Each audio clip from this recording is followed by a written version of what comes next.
least I don't wee out of my bum.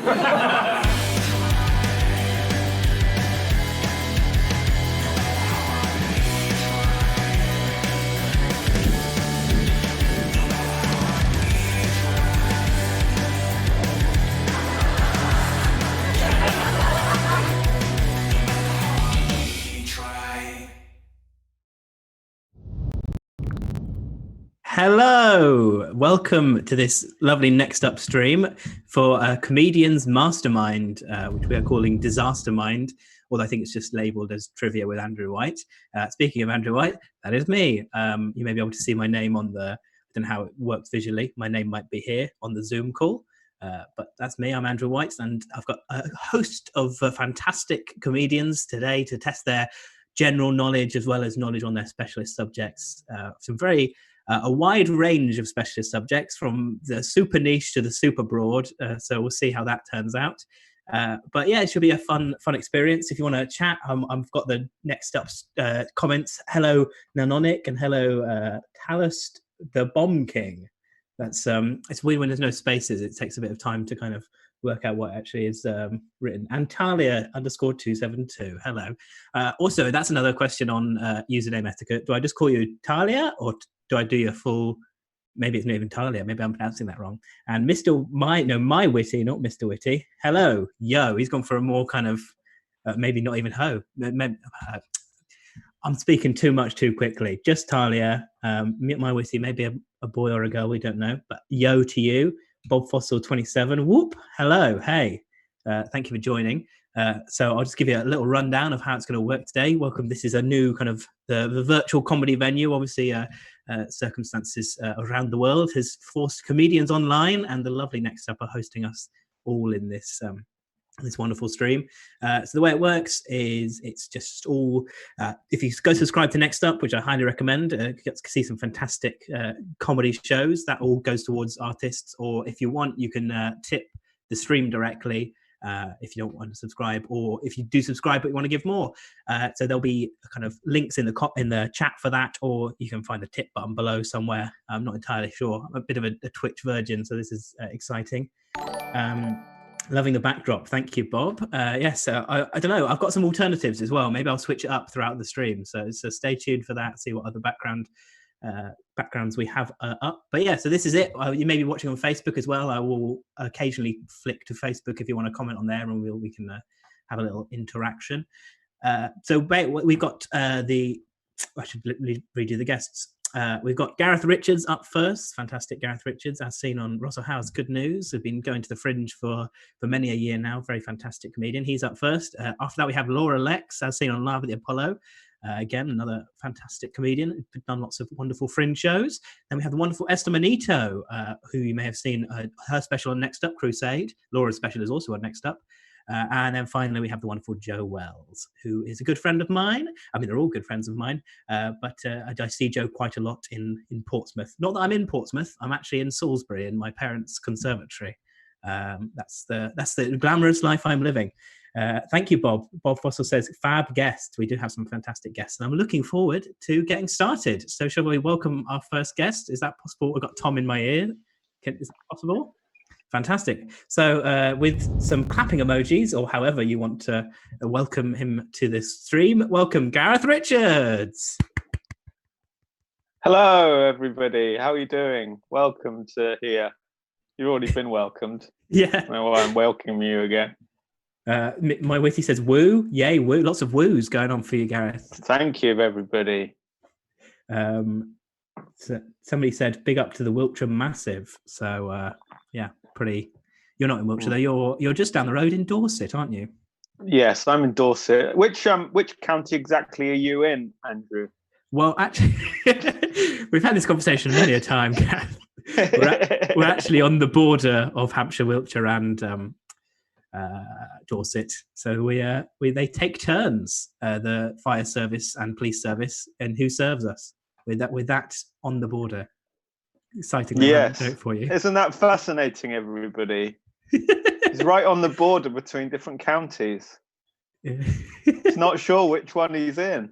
I don't know which.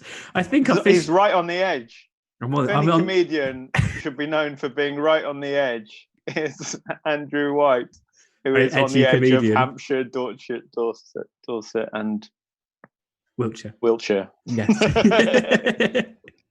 That's a great Edinburgh show title.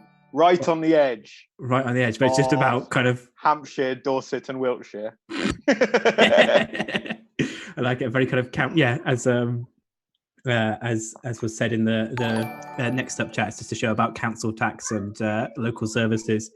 Who we've got? County Line Smuggler. Yes. Yes. So thank you so much for joining. Are you ready for the quiz? Are you a good quizzer, Gareth? No, I don't think so. Today I was searching for a comedy special by someone, and I had to I realized I think all facts of any sort have gone out of my mind during the lockdown. I couldn't remember the name of any comedians, of anything. I don't know what time it is, where I am, who I am, what's going on in the world. Yeah.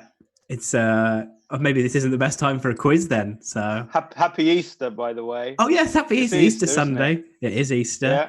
Not too late to give your lives to Jesus, everybody. Well, it's very relevant to your specialist subject. You've picked. Well, you went through several wordings of what you wanted to be quizzed on, but the one I've gone for is charismatic Christianity in 90s UK. Yay! Yeah, I had a very fundamentalist Christian upbringing that I'm increasingly realizing I've not recovered from. Right. So it has a lasting damaging effect on you, everybody. So will this be a traumatic quiz or probably yes? Oh, fantastic! You don't know anything, and it's going to bring up lots of bad memories. This is going to be. I might cry. I might cry during that. Fun start to the quiz today. Well, we start with general knowledge. Are you happy to kick off with that? Yes. Cool. Oh, I should probably keep I just realised I should keep a tab of. I mean, yeah, I suppose you do. The choice is to not do it, but I have written all the questions. 150 questions I've written for this. This quiz is consensual. Yes, very, very keen. We get quizzing consent. So we'll just start with the first question. What two colours are used on the flag of Ukraine? The Ukraine. Of the flag of Ukraine, yeah. You can answer in the Twitch chat as well, and that's providing that Gareth's not looking at it. I can answer. What? They're going to tell me multiple choice if I look at the Twitch chat. No, I can't see it. Okay, good. Well, I'm just saying, if someone wants to get involved and guess what it is, they can put it in the Twitch chat. But what about you? Do you know the flag of Ukraine? No. Do you want to guess? Oh, wait, there's a map behind me. I just realised. Oh, it hasn't got maps on. Ah, there's another map over there. Look. Does it have flags? Flags on. I did not foresee this. It's just I'm just a bit too far away. Am I allowed to look at the flag? Why not? I feel like I can't see it. It's under a lot of pressure. Is it in alphabetical order? Yeah, it should be. Yeah, that's kind of the. It's probably how recent is the Ukraine? It's probably they're always changing it over there, aren't they? Ukraine's been it's true, but I think Ukraine's been a stable. You reckon? For a while now. I can't see it. My gut reaction. Go on. Based on absolutely nothing, would be white and red. But that might be because I live in England, and so assume that all flags must be made up of white and red. Well, I'm going to take that as your final answer, Gareth. Yeah. I'm pleased to report that the first point of the quiz does not go to you. It's yellow and blue, I'm afraid. Yellow and blue. Where is it? I'll tell you what. I'll get it as a background for the stream. Ukraine flag. What? See if I can download it quick enough. Yeah, I see now. You can see it. Yeah, half. Looks like a beach. Yes, exactly. Yeah, like a yellow kind of beach and a blue horizon. We save that image and quickly upload it as my background, so we can show everyone else. We spent like 2 minutes on the first question. This is gonna go very quickly. It's because I've not saved it yet. There we go. Here comes the flag of Ukraine. For anyone watching at home wants to know what it looks like. It looks like I've lost my mouse now. There we go.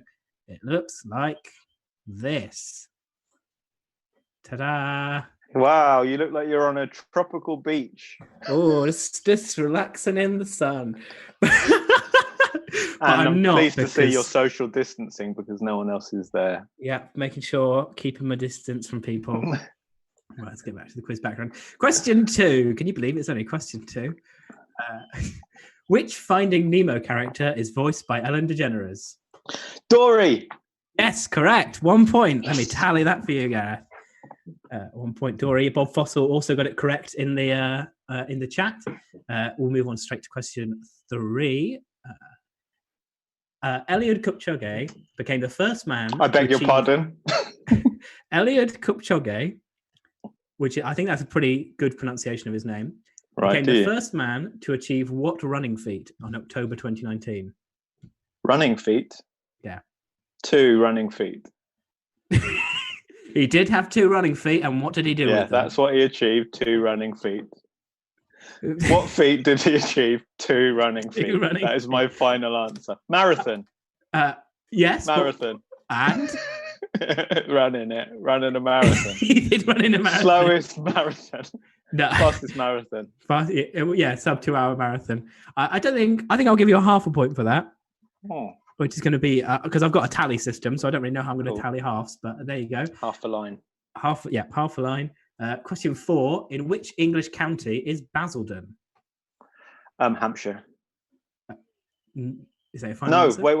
No. I feel like I'm giving away too much. I'm thinking of Basingstoke. Yeah. You're thinking of Basingstoke and Basildon. That's very helpful, Andrew. If for every question you can clearly signal that I got it wrong. Yeah. Essex? It is in Essex. I'll give you another half point. No, because I thought you said Basingstoke. I didn't. You've got very bad diction. Nanonic said, everyone no, because Bob Fossil got it right in the chat, and Nanonic said Hampshire. WTF, Gareth? I'll give you half point. So you're on 2 points in total. I thought he said Basingstoke. You just said Basildon. Okay. Question 5. Which monarch oversaw the Restoration? The Restoration? The Restoration. Do you mean the Restoration that happened in charismatic Christianity in the early 80s? No, I'm afraid we've not got to your specialist subject, Gareth. The other Restoration. History. Yeah, the Restoration. The Restoration. It was like 1500s, wasn't it? I don't know. Yeah. A bit later, but. Oh, Henry VIII. No, it was a bit late in the 1500s. Tom says he knows it. Do you want to say, Tom? It was Charles II, correct. Tom just got a point there. We'll give a point to Tom on a separate sheet. It was Charles II after Oliver Cromwell. Oliver Cromwell. I didn't know about any of that. I think they're a little bit easier from here on in. I hope so. Well, the next one's, I suppose, is probably one you have to guess rather than something you'd know. But it's a fun fact. Let's see. On which network was the first UK mobile phone call? Vodafone. Correct. It was indeed a Vodafone. Question 7. What colour is the Bakerloo line on the London tube map? Brown. Correct. Oh, you're on a roll now. All Shook Up is a jukebox musical featuring the songs of which artist? Is it? Bob Fossil's got it right in the Twitch chat. I think Elvis did All Shook Up at some point, but maybe he wasn't the only person to do that. So are you going to go? Seems like a strange one to. Should I go for that, Andrew? I'm not giving any more information. All Shook Up. No, maybe it's someone else. You literally just went aha, and you think it's someone else. Buddy Holly. No, that's that. I'll tell you, it's not Buddy Holly because the Buddy Holly musical is called Buddy Holly the musical. I was just thinking with the plane crash, he could have been all shook up on that. Bob is doing lots of people. I'm going to go for Elvis. Correct, it was Elvis, the All Shook Up musical. A lot of people congratulating Bob Fossil. He is killing it in the chat. He's getting loads of questions right. Well done, Bob Fossil. So the next question is question 9 of 10. Which US president was in office during the Falklands War? Ronald Reagan. It was indeed. And finally, who wrote the famous Peter Rabbit books? Beatrix Potter. It was indeed. So at the end of that, you didn't I'm do glad too you said the badly. famous Peter Rabbit books rather than those unofficial porn versions that were all written by me. Is that what you've been up to in the lockdown? Yeah, a lot of erotic Peter Rabbit fanfic I've been writing. Oh, very niche. Mrs. Tiggywinkle comes out of it real bad. Well, I mean, it's a great actually, name for it. Peter does because of the spikes. I think we've all just kind of reevaluated a lot of our childhoods there. Laura's in the Twitch chat. She says Bob's answering the questions before she can hear them, so her stream's slow. Sorry, Laura, that you're missing out. Maybe Right, Bob Fossil, please can you not use any sort of clairvoyance or extrasensory perception to answer questions? And also, if he's answering them before the questions have been asked, why am I not on the Twitch chat seeing all the because answers? that would be cheating. You had a poster with literal all the world's flags in it, and you still didn't get that question right. But you're on 7 so far. 7's not bad. 7 out of 10. Right. I think it's generous, but generous. Yeah, I think I've given you a few points there where maybe I could have been a bit harsher, but we'll see. So charismatic Christianity in 90s UK. That's your next. It was a struggle writing this because I didn't know. Go on. That's what's difficult for you is you don't know. If you don't know anything about the subject, you don't know what would be a difficult question or a hard question. Yeah, I've written a Harry Potter pub quiz before, and I just don't know enough about Harry Potter to know what level I was aiming it at. So I should have done Harry Potter. I'd be really good at Harry Potter questions. No. Oh well, hopefully, I was paying attention. You've got 90s. a lucky lifeline in a minute. So there's a few Bible questions which I'm pretty happy with, but there's a few cultural references as well that I'm not sure whether you've experienced or not. Let's see. But we'll start with question 1. How many Bible books are there? 66 books of the Bible. There are indeed 66 books of the Bible. And next question, this is where the cultural reference may fall apart. Which famous venue did Christian singer-songwriter Noel Richards attempt to fill for his 1997 concert? It's either Wembley. I think it was probably Wembley Stadium. It was indeed. Did you listen to Noel Richards? What was it called? Champion. I think it was. Noel Richards. I know Noel. He's no relation. Yeah, but yeah, Noel Richards, big songwriter in the Christian genre. Wrote some hits. That's good. So there are a few other kind of Christian rock questions. So that's good that you've got that one. Okay, perfect. Oh yeah, I'm going to be all over that. Nanonic said they loved your celebration. Your good little dance. Question for the next celebration, I'll raise my hands in the air and speak in tongues for 5 minutes. Question 3. At which famous event did Jesus teach the Lord's Prayer? This isn't Wembley Stadium, is it? Which famous event? Biblical event. Biblical event did he do the Lord's Prayer? So probably the Sermon on the Mount? It was indeed. And you're up to a nice round 10, Gareth. Nice. Question 4. I had fun writing this. Actually, I had difficulty writing it, but I'll tell you that in a minute. Which of these is not a real parable? Parable of the yeast, parable of the barley, parable of the mustard seed. Parable of the barley. Correct. I had trouble writing it. Barley. Because every time I thought of a fake parable, I Google it to make sure it wasn't real. And they were all real, all the ones I checked. Really? Like parable of the wheat. Oh, that's one. And parable of the seed. And, it was hard. I even tried parable of the long grass. And that was I think parable of the long grass. Yeah. An alternative name for the parable of the lion or something. I don't know. What is the first word of the Bible? Question 5. What is the first word of the Bible? In. It is indeed. In the beginning. People are impressed. It's too easy. Talus the Bomb King. Says, last word is amen. Yes. That's a good fact. I'm tempted to give you a bonus point. I will write it down, and we'll see how the rest of the quiz goes, and maybe I'll give it to you. Also, in the first word in the book of John, because that he parallels like the kind of the Genesis in the beginning. Can I in test the beginning, this? God create? Yes. Is it in the beginning? So word was the Word, and the Word was God. Yeah. Oh, bosh! Give myself a point for that. So I'm on 1 point, Tom's on 1 point, and you are on 12, Gareth. Good. So I'm winning so far. Yes. I mean, you have had more questions. Question 6. I've had exactly the same number of questions as you two. I suppose Been yes, here we've the just whole not time. answered them. Question 6. I don't know if this will make any sense, but what marches mobilized over 60 million Christians across the globe in the 90s? The March for Jesus. It was indeed the March for Jesus. I think Noel Richards was probably involved in setting them out, but mostly Graham Kendrick. Who's another, wrote Shine, Jesus, Shine, everybody. He was very involved in setting up the March for Jesus. I think I did quite a few marches for Jesus.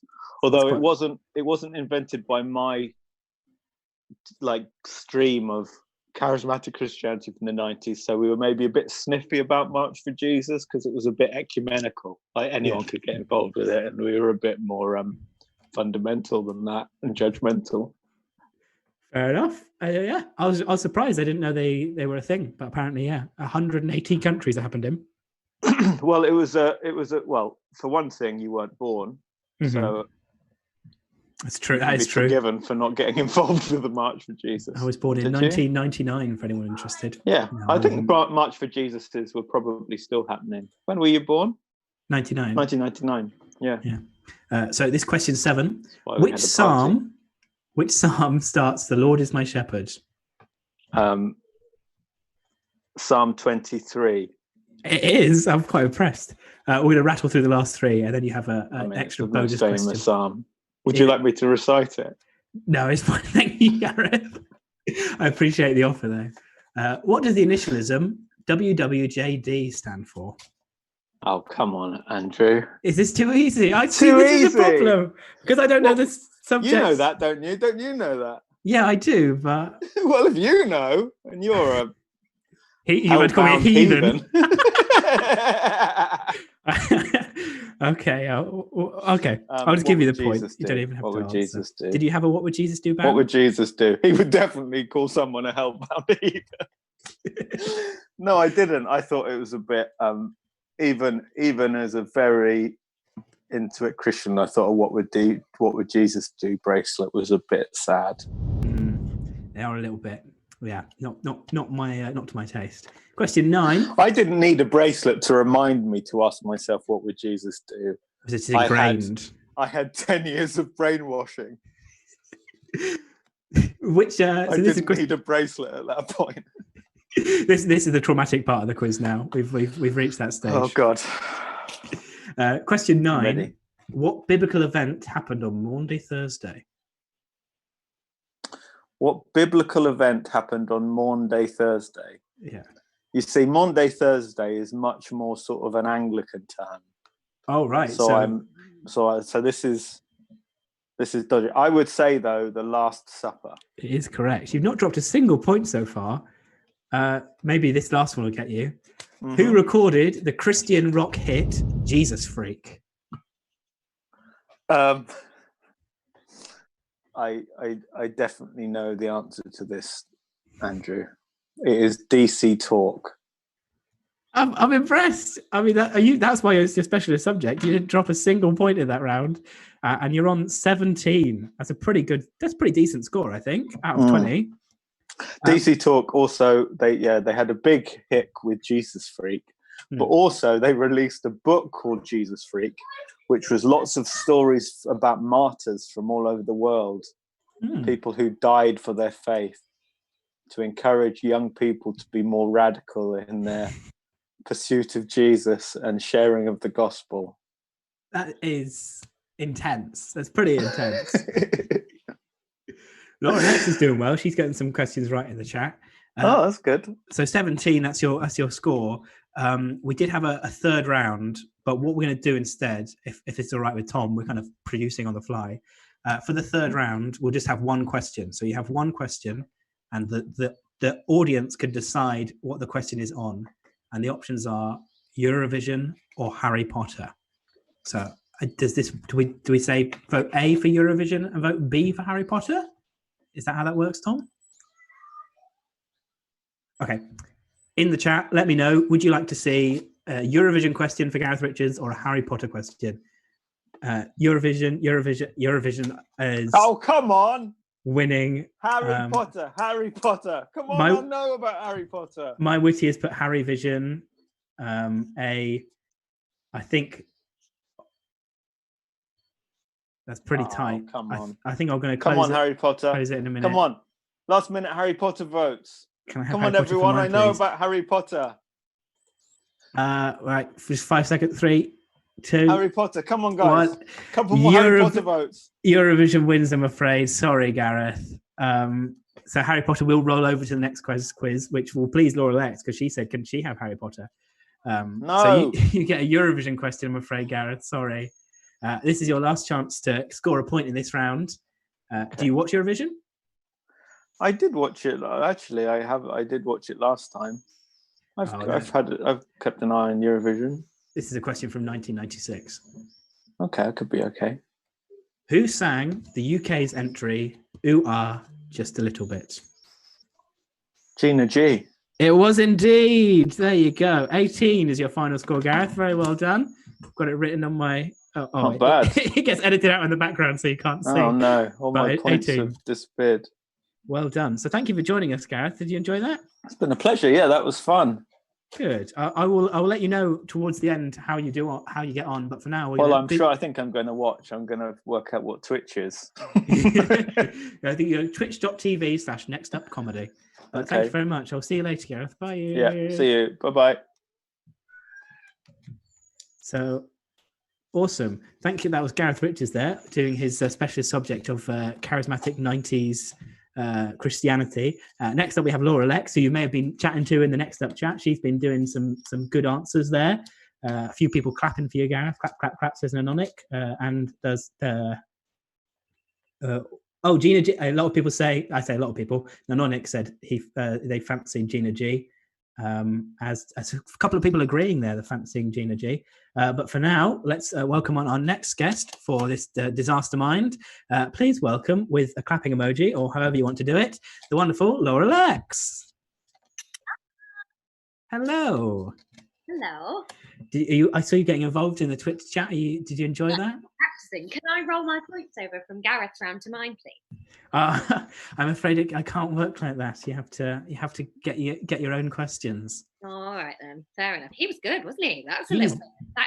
He should have gone last because now he's set the bar really high. It is a high bar. I feel like I've let the team down a little bit by making his specialist subject questions a bit easy. I didn't realise they were easy. Well, how can you ever know? I don't blame yourself, babe. I think you're doing a great job. Thank you, Laura. Are you like a ghost in a virtual game show? You look really pale. I've got the wash lighting of the conservatory.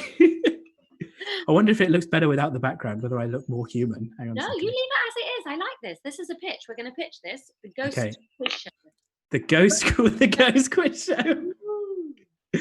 Oh, amazing. So are you saying before you like quizzes? You're a quiz fan. I love quizzes. I'm not very good at them, but I love them.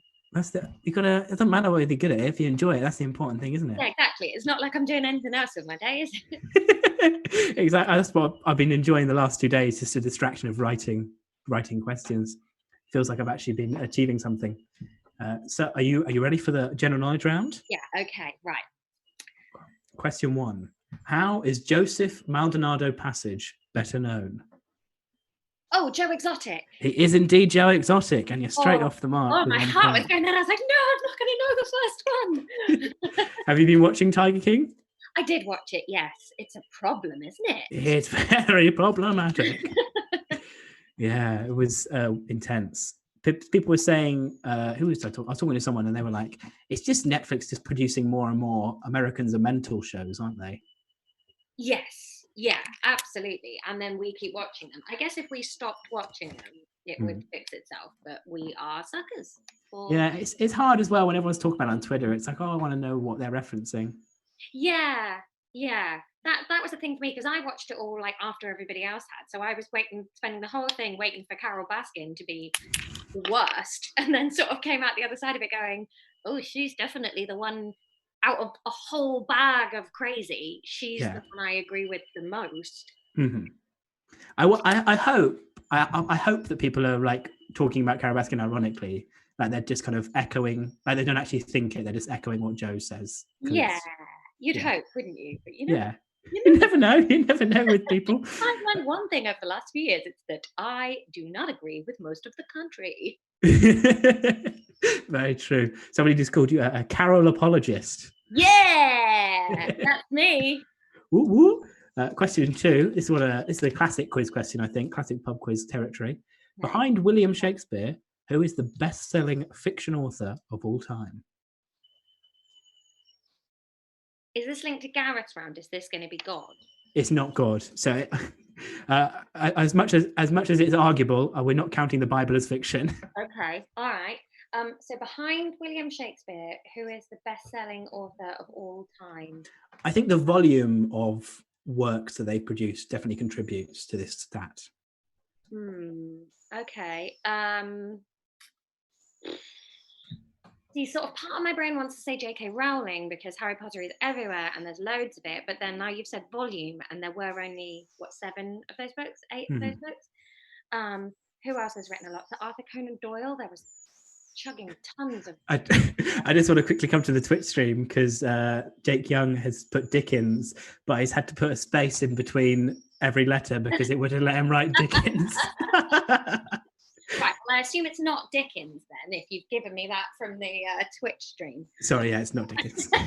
Somebody said Jamie Oliver laughing emoji. A pincer action of Jake Young and Andrew. Best-selling behind Shakespeare. I'm going to say J.K. Rowling. Someone else, my Witty, has also said J.K. Nanonica said Twain, but it's actually Agatha Christie. Oh, yeah, she's sold quite a few. Question 3. I test run some of these questions with people yesterday, and I'm really glad somebody spotted this. I'll tell you what my mistake was afterwards. Who wrote the bodyguard ballad "I Will Always Love You"? Who wrote it? Dolly Parton. Correct. Now, the mistake that I originally put was Titanic ballad "I Will Always Love You." I know that's really bad, isn't it? Baby that was only born in 1999. Titanic older than you, like the film, not even the boat. Yeah. Yeah, literally. I was born into a world where that was already a thing. Oh dear. A better world for existing. And oh yeah, but I do. Also, here's a question. I've had a debate with some people about this. Whose is better, Whitney Houston or Dolly Parton? Well, they're 2 different songs, aren't they? I like Dolly's until she gets to that talking bit. Can't bear that bit. Dolly's is very gentle and very vulnerable, whereas Whitney's is a power ballad. I like them both. I think that they're horses for courses. If I could only listen to one for the rest of my life, I'm probably going Dolly. Yeah, I think I'd agree with you there. But I see what you mean about they're very hard to compare. Yeah. Question 4. Which European city is set to host the 2024 Olympics? Are they shunting them all up? I don't know. That's why I've said set to host, just in case. So, okay. So they're not like bodging Tokyo up 4 years. No. I think they're going to do next year, Tokyo. Okay. 2024. I haven't got a clue. So it's a European city. I'm going to a European city. Yeah. Paris. It is correct. Stegligs and Just Jokey Jake also got it in the questions. Nanonik says he thinks your questions are harder. Yeah, I think they are too. I agree with Nanonik. 10 points to you. Well, so far you're doing the same as Joe. I've just got jokes. I'll take about his but he really knew his specialist ones, whereas I just panicked and gave you a subject. Oh, dear. I was wondering. We'll come to that in a minute. What you picked for now? I've just looked at the future questions. I've definitely given you much harder ones. I'm so sorry. Question 5. Entomology is the scientific study of what? Bugs, isn't it? Entomology is indeed correct. 1 point. Question 6. Which future prime minister was Secretary of State for Education from 1970 to 1974? When you said future Prime Minister, for a few seconds I was like going, how does he know who's going to be Prime Minister in the future? I'm like, it's Rishi Sunak. No, I don't have a crystal ball, I'm afraid. I just meant What a dumbass. I was like, what? No, okay. no, got it right in the chat. What reality is at the moment. So which future Prime Minister was Education Secretary from 70 to 74? Yeah, but they pretty much went straight from Education Secretary to Prime Minister in terms of timeline. Well, I'm going to guess Maggie, because she took away the milk, and that was a thing, wasn't it? And that's Correct. the right timeline. And very good quizzing logic as well. Exactly. She took away the school milk. She was indeed Education Secretary. Maggie Thatcher, milk snatcher. Question 7. A snowball is a mix of lemonade and what other drink? Oh, it's that yellowy lemony stuff, isn't it? Is it apricot? Yes. Sorry, I had water in my mouth. I thought you were going to reason it out a bit longer. It is called apricot, yes. The weird kind of custardy yellow stuff. Nononic got it right in the chat, as did Franny Mole. And you got an applause from Nononic. So clap, clap, applaud for Laura. Is that because I gave them points, or because I don't. I did? Just because you're wonderful, Laura. Oh, yay! A lovely round of applause. Question 8. What do you call a scout rally? Sounds like a start of a joke, isn't it? What do you call it? Well, you call it a scout rally, don't you? What? No, instead of you used to have a scout something, but not rally. It's like a meeting of all the scouts. It's a big scout something. Is it? No, a woggle is the thing that they wear, isn't it? Yeah. Not one of those. A scout convention. That sounds fancy, but they're kids. They are, yeah. It's a fun word, actually. Steglegs and Anonica's got it in the chat. Oh, what's the thing that they do in the theatres? They have the big scout. Ooh. Hang on, no, don't time me out. Don't you dare. I'm not going to time you. I'm not going to time you out. Touch you. What's the word? And it sounds like a musical instrument, but it isn't. I can see that, yeah. It sort of sound like a musical instrument. A jamboree. Yes! Oh, wonderful. I'm really glad you got there in the end. I didn't want to time you out, so well done. Time me out. I will never speak to you again, Andrew. I'm very It's going to make the end of this quiz very hard. Yeah. Question 9. What is Edvard Munch's most famous painting? The Scream. It is indeed correct. And question 10. What is used to make Japanese wine sake? Is it sake or sake? S-A-K-E. It is sake. Thank you, Tom. Is it plums? It is not plums. Oh. It is rice wine. Oh. It is rice wine. But you've got 8, which is a very respectable score. That's the same as Gareth, heading into your specialist subject. What did I get wrong? I got Japan wrong and... Agatha Christie. Yeah. Bloody Agatha. I always get her wrong. A couple of people got right in the chat. Bob Foster, Anonix, Steglegs. Quite a few. I feels like I'm just rubbing it in now. Like, well, all these people got it right, actually. Right, mate. You were into your specialist subject now. Now, do you want to explain your specialist subject? So my specialist subject is my all-time favourite film of all time. It is the film While You Were Sleeping, romantic comedy starring Sandra Bullock and Bill Pullman. And I think it's about the only thing in the world that I really know really well. I don't hold details in my head very well. And you specifically said the contents of the film, not actually... yeah, because I don't know who all the actors are. So basically... the world of the film. You emailed me and like... Am I really bitching out on this? No, it's fine. But your email basically did read, while you were sleeping, but nothing you can Google, you have to watch the film to write the questions. Which I have done. I watched the film. It's very sappy and cheesy and I really liked it. Good. Yeah. I once watched it 4 times in one day. 4 times. It's on Disney Plus at the moment, apparently. Oh, what? Alice the Bombkin says, didn't know that film existed. It's on Disney Plus. Oh, it's so good. So yeah, because part of my research, so I watched the film and then I have to quiz setting rules. So you have to verify the questions with 2 independent sources. So I use Wikipedia and Disney Wiki because I didn't realize it was a Disney film. All right.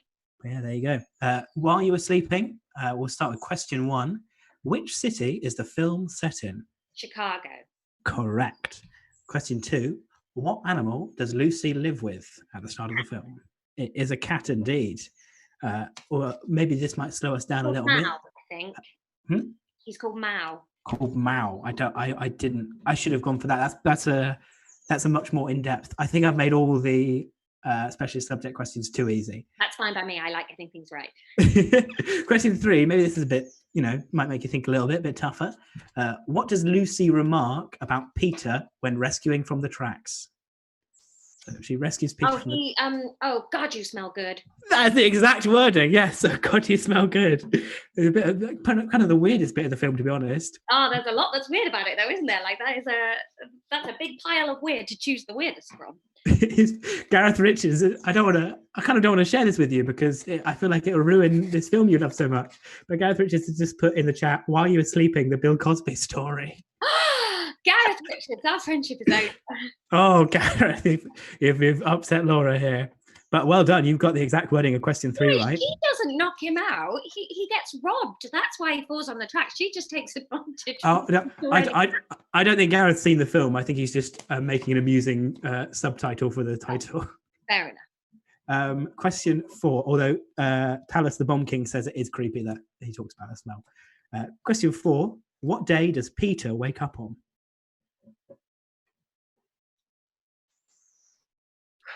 It's like a notable day in the calendar. I'm just trying to think. I think it's Christmas Day. Or is it Christmas Eve? No, it's New Year's Eve. It's New Year's Eve he wakes up. The nurses have decorated the ward. It's New Year's Eve. It is. I thought I'd give you a bit of time to... Yes, he goes into the coma on Christmas and he wakes up on New Year's Eve. I thought I'd give you a bit of time for that. And you did in that correct. Nanolex said you're bouncing around in excitement. Question 5. What present does Jack give Lucy? Which one? The present from Midge and Ox or the one he makes her? Is it the snow globe of Florence? It is indeed the snow globe of Florence. And that's you've got... I've written a snow globe of Florence and you're getting all these answers, exact wording. It's very impressive. I went to the conservatory and checked yesterday. Oh. It's very hot in here. I don't know if you noted that. I've had to turn off my fan as well because I didn't want the noise, please. So I'm very such a warm. bloody pro. You're going to be so ready for a real TV studio on the other side of this. Oh, thank you so much, Laura.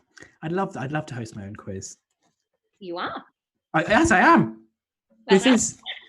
It does feel very proper as well because I got Tom in my ear. I was saying earlier, so I should have an earpiece.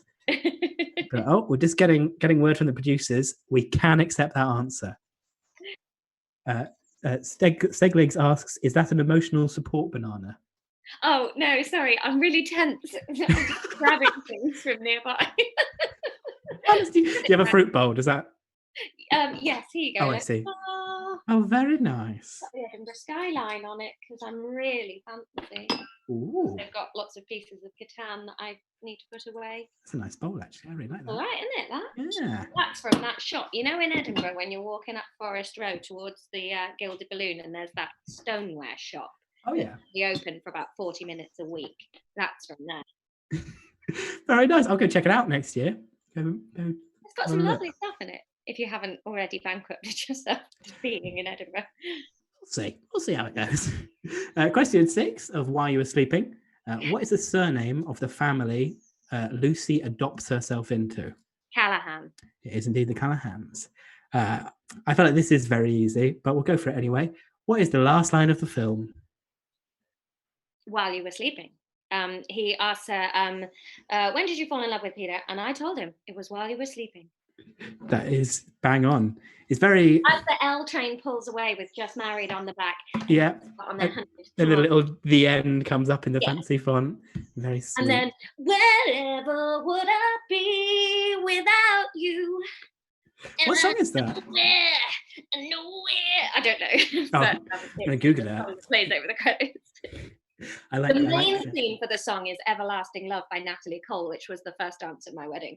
Oh, that's really nice. This is a very sweet round. It's a bit different from kind of Gareth's traumatic remembering of his childhood.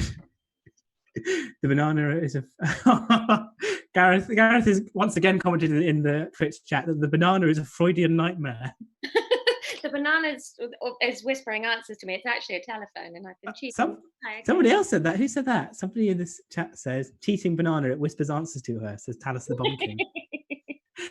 Question 8. What relation in the family is Elsie? Elsie is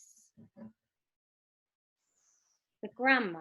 Correct. Oh, here's a fun fact to you as well. The actress that plays her, I can't remember her name, is still alive. She's like 96. She's the mum from the original Mary Poppins, as in Yes. women. I'm IMDb kind of rabbit holed her yesterday, and yeah, I was very, very excited. Glynis Johns is her name? Yes, that's it. Yeah. Nice. I'll give myself another point. You have 10 points for that. Ooh, 10. Thank you. The other 9 are for knowing she's still alive. Oh. Question number 9. What is the name of Lucy's co-worker who she relies on for advice? Celeste? Is it the woman at the thing or the man, her boss? Her boss is called Jerry. Yeah. The woman in the booth with her is called Celeste.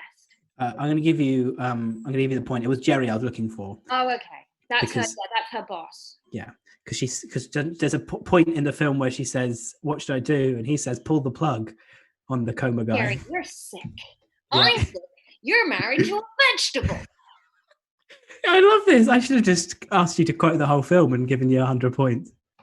And then finally, you're going to know this. It's a very sweet ending. How does Jack propose to Lucy at the end of the film? Oh, he comes up to the booth where she works on the L, and he says he puts a ring in the little pouch, and then she looks up and the whole family's there, and he goes, "Lucy, I want to ask you a question," and she picks up the ring and then she smiles in like a Sandra Bullocky way, and then she goes, "I can't," and then he looks really sad, and then the older woman starts to say something, and Saul goes, "He's proposing, let him do it." And she goes, "I am letting him do it." And she goes, "I can't, not without a token." And then he drops a token in, and then she lets him through, and then he asks her to marry me, and she nods, and then everybody starts cheering.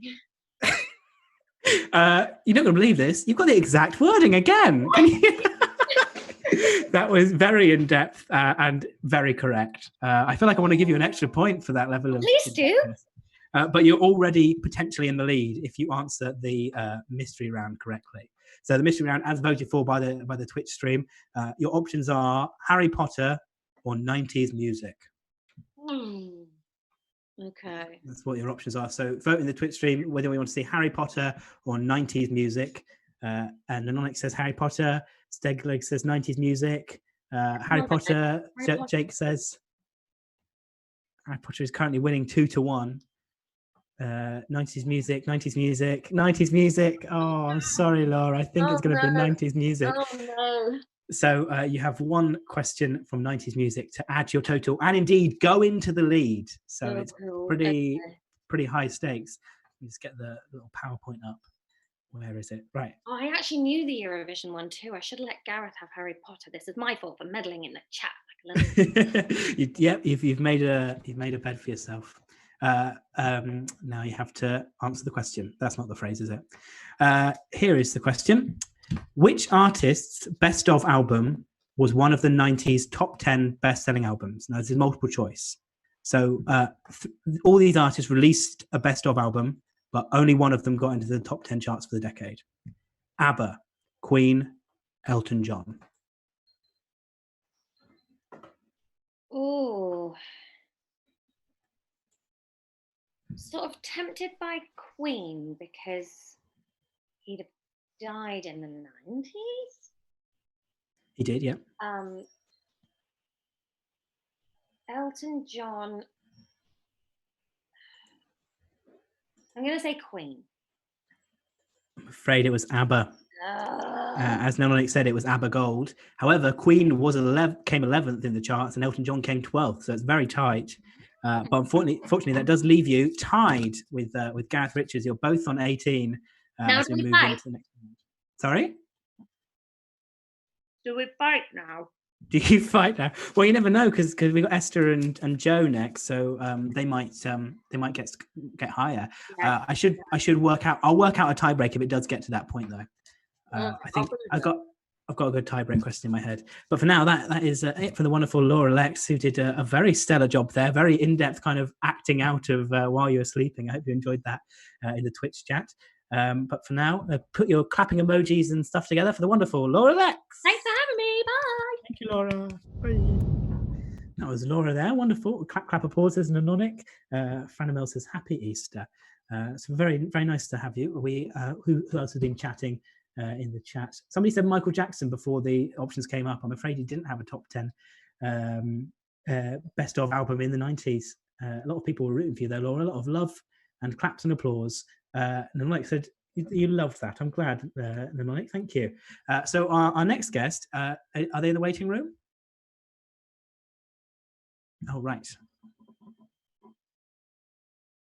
The chat scores. Yes, go on then. Right. Oh, sorry.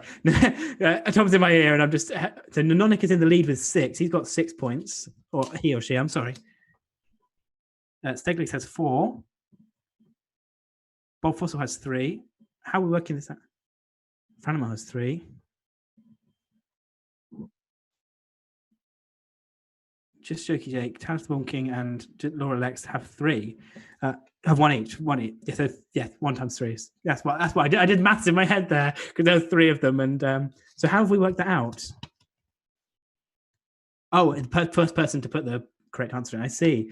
Andrew, your voice is very soothing. Thank you, Talis King, and thank you, Bob, as well. Franimal says, love your Fordingbridge gigs. Oh, that's cool. I run a regular gig in Fordingbridge. And clearly somebody that has been to my Fordingbridge gigs is in the chat. So thank you for that, Franimal. We've got Joe Wells in the chat now. Right. Well, we're just waiting on Esther at the moment, so we might have to switch the order around. We'll have Joe Wells instead. Are you ready? Are you ready, Joe? I can. Can I have 30 seconds to make sure that Dan knows not to come in? So Joe Wells, we've got Joe Wells up next. He's just got 30 seconds to make sure his wife doesn't come down and come into shot naked. That was an issue that was raised pre-production, whether he'd accidentally get walked in on. But yeah, thank you for your comments. I'm glad you find my voice soothing. Maybe I should do like a kind of ASMR, talk yourself to sleep sort of thing. Franimal says Portsmouth's finest. So Franimal, you know my I do gigs in Fordingbridge, and you know Joe Wells as Portsmouth's finest. So either you're somebody I know, or you're just a good comedy fan. I don't know. It's you've got a little crown next to your name as well. What does that mean? The crown in the Twitch chat. I live in Bournemouth. Oh, right, awesome.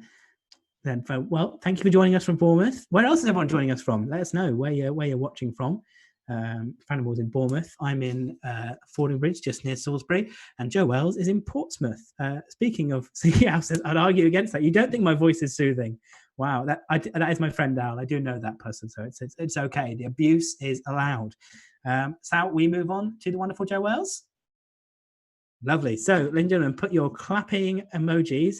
Oh, but sorry, Franimal. I get distracted by the Twitch chat because Franimal knows the Ramdaries, which is a very good kind of, I'd say friend. Yeah, they are friends of mine. It's a family. They're not a family friend, but they're a family, and I'm friends with the family. That's cool. Oh, awesome. Thank you for joining us, Franimal. But put your clapping emojis together for the wonderful Joe Wells. Hello. Hello, Joe. Sorry about that. I got very distracted by kind of people revealing personal details about my life and friendships in a nice way, not in like a doxing way. Louis is my brother. I like that when you introduced everyone, you talked about people's credentials, and then when you got to me, you went, Joe, he's a good friend of mine. Well, there's a special on NextUp too. Oh, yeah, sorry. Joe also has a special on NextUp. He is Portsmouth Comedian of the Year. What year did you win that? Was that 2017? Many years. Eventually, they said I wasn't allowed to enter anymore. Because you won too much. I won too much. I was too talented. He is a too many times winner of Portsmouth Comedy Awards. He's been seen on BBC Two's Out Storytelling Live. He's a critical success at the Fringe, including a very flattering 3.5 reads like a 4-star review from Shortall. Thank you. It's all right, Joe. How are you? I'm good. Yeah, I'm very well. I feel I've talked to you quite a bit this because we know we're friends from just meeting In up real at life. gigs. And real life, we're friends. I mean, I'm friends with everyone in real life. Hmm. Laura and Esther and Gareth. But I feel like I've been chatting to you quite a bit during this lockdown. We've been house partying. Hmm. Hmm. I like to go into when you're in another room with your friends and just say hello to them, make new friends.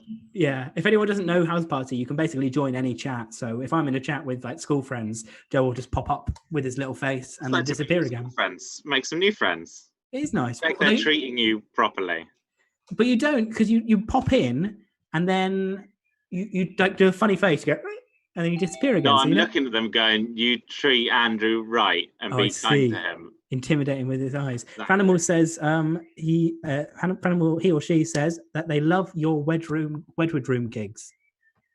Thank you very much. I'm a kind of a resident compere at the Wedgwood Rooms in Portsmouth. Do you remember when live comedy existed? Oh, those are the days. Yeah, let's not get into it. It's quite upsetting, actually. Nanonic has a little jibe to Chortle, and Steve Bennett says, "I bet his review had spelling mistakes in." Now we don't condone jibing, Chortle, but anyway, spelling mistakes was fine. It missed off at 1.5 stars. That was the mistake they made. It was a 5-star. It was a very good show, Joe. I was very impressed. It was very good. It was not a 3.5-star show. It was very much a 5-star show. But Chortle did that for everyone that year. They gave loads of 3.5 stars that read as 4s and loads of 4.5 that read as 5s. I assumed they were saving the 5-star for when they came to see my show, but they continued to make that mistake. What a fatal error. So, Joe, are you a good quizzer? Do you like quizzing? Do you know what? I knew the Ukraine one that you asked Gareth, and the reason I knew that is because my mother-in-law went to the Ukraine, and she's bought me a fridge magnet, which is clearly expressing a very strong political opinion. I don't know what it is. It's not in English. It's in Ukrainian. Amazing. Yeah, it's in Ukraine. It is in another language, and they're holding a blue and yellow flag, and there's a sword. That doesn't sound good. So that's on my fridge. Whatever that person with the sword and the flag is supporting, I am tacitly supporting it with my fridge as well. I feel like it's a very touchy area. I don't know what political point you've just made, but I don't know. It's on my fridge. I don't know what it means. Fair enough. It's got a Ukrainian flag. I guess it's pro-Ukraine. Yeah, I guess. I think Ukraine should exist. I think Ukraine should exist as well. I don't understand the complexities of the Ukraine situation. Me neither. It's a whole hornet's nest. Let's not get into it. We'll start with question 1, which is a little bit, just a little bit culturally different. Question 1: which film became the highest-grossing movie of all time in 2019? It's one of those fucking superhero films. I bet. Was it? It's like Avengers or something like that. Something to do with Avengers. It was indeed. I think I want the full title. A lot of people got it in the chat. Al's got it. Come on, Avengers. Let's get rid of the baddies. That is the exact name of. I'll give you a half a point, I think, Joe. It was Avengers Endgame, as was said by Jake, Stel Gigs, Franimal, Nanonic, and Talus the Bomb King, and Al as well. So I think I assume Slinky Al is Al that we know. Hetty's boyfriend. Yes. I yes, didn't know hello, how much Al. detail to reveal. Hello, Al. Thank you for watching. Question 2 in your general knowledge. Sunderland lies at the mouth of which river? Is it so? Sunderland is near Newcastle, isn't it? And Newcastle is Newcastle upon Tyne. So is it the Tyne? It's not the Tyne. Nanonic's got it right in the chat, as is Franimal. It's the Wear, or the. I think it's pronounced the Wear, Wear. I have no idea. So it's just a bit further south than Newcastle. Is that as far? Oh, sorry. Because you're Portsmouth based, how much do you go north? I go to the Stand in Newcastle. Mm-hmm. And obviously, well, it depends whether people will pay me to go up that far north. Yes. The closest to Sunderland is probably I do the Newcastle Stand regularly. I don't think I've been to Sunderland before. No, I've never been to Sunderland. I drove up to Hull before all this. How was that? Happened. If I known how our It was all right. Yeah, it was okay. It was just, if I'd known how long it was actually going to be, it was like a 12-hour round trip, I probably would have maybe given it a miss. Oh well. You're missing out, says Stegligs. You're missing out by going to Sunderland, apparently. That means Apologies. nothing in Northern. It does. Well done. Thank you for the translation, Joe. I'll translate for you. Cheers. Well, question 3 is a translation. Can you translate this medical condition? It's an initialism, but what does it stand for? RSI. I'm going to go for respiratory. S, I'm going to go... He gave me a look as though to go, he's got it right so far. I want to hear going. You're yeah, on the right track. S, exactly. I'm going to say suppressant. Suppressed, respiratory repressed. Yep. And I, what's a medical word? Immunity. Laura Lex knows it. Stegligs has got it right, as is Franimal. Did you think I'd go for a respiratory disease in this current climate, Joe? Honestly, it was repetitive strain injury. Immunity. Oh, right. No, it's repetitive strain injury, I'm afraid. Oh, I don't know. Like play tennis and you get like tennis elbow, I think. I see. Wanker's wrist, I think it's known as. Yes, exactly. Yes, Wanker's wrist. RSI. I was trying to make a funny acronym. I can't. Question 4. What honorary position has Carol Ann Duffy held for the last 10 years? Poet laureate. It is indeed Poet laureate. There's your first full point. Nanonic says they're tutting so hard that they've hurt their toe. I assume that's from your wanking jokes. So bring the tone down of this chat. Although Gareth, but I knew about Carol Ann Duffy, so I've brought it highbrow again. You have. I've been reading her roller coaster collection of Sylvia Plath poems. They're wonderful. Oh, you like Sylvia Plath, don't you?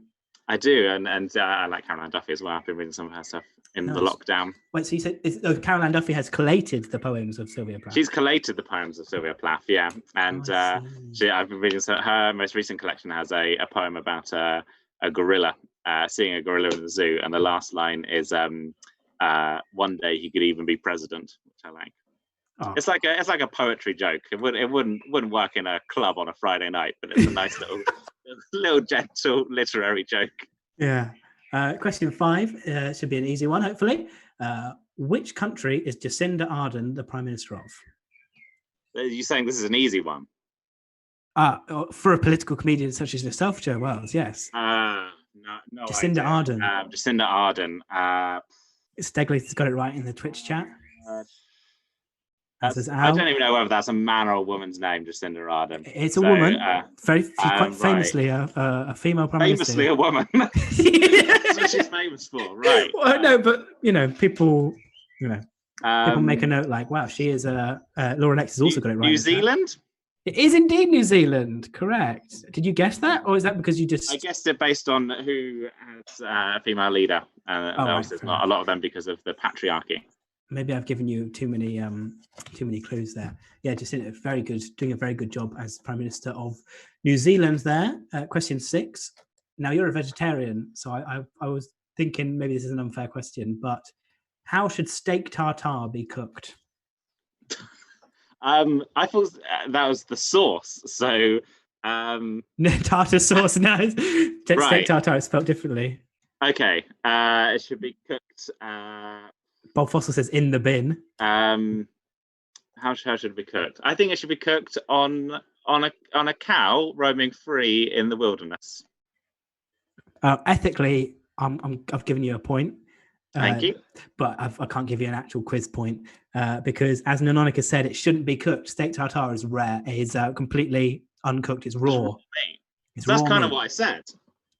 If you want to have real tartare, you got to get it off of a cow. You got to eat it from a live cow. Live, yeah. If there's one thing we've learned in recent weeks, it's no harm can come from eating live animals. Yes, very true. Nor it in the field. I think I can't give you a point. I know I can't give you a point. Okay. Sorry, Joe. Can we accept rare? No, I don't think we can accept rare. I think it shouldn't is the first correct answer in the chat there from Nanonic. I mean, it is so rare, it's raw. I did accidentally say rare, so I get my words mixed up. Anyway, are you ready for the next question, Joe? Question 7. Who sang the chart-topping song New Rules?